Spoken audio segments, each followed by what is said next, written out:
আসসালামু আলাইকুম সবাইকে, কেমন আছেন সবাই? আশা করি সবাই ভালো আছেন। সকাল সকাল ঘুম থেকে উঠেই দেখি বাইরে অনেক বৃষ্টি হচ্ছে। গত কয়েকদিন ধরেই অনেক বেশি গরম পড়ছিল, বৃষ্টিটা নেমে ভালোই হলো।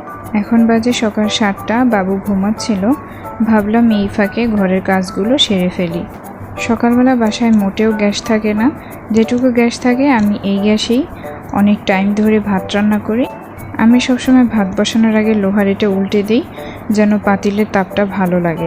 আগুনের এইটুকু তাপে আমার ভাত হইতে টাইম লাগবে প্রায় 1 থেকে 1.5 ঘন্টা।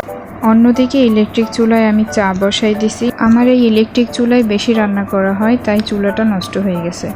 সাথে আমি একটু ম্যাগি নুডলস রান্না করে নেব। বোঝেনি তো, ছোট বাচ্চা থাকলে আর কি নাস্তাই বা বানানো যায়।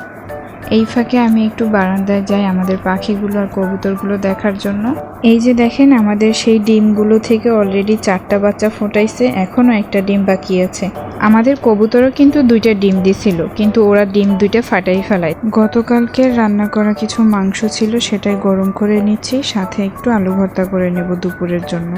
সকাল সকাল বাবু উঠে যায়, যার জন্য আমি নিজের যত্ন নিতেই পারি না। ও যেহেতু এখন ঘুমাচ্ছে, তাই ফাঁকে ব্রাশটা করে নিলাম।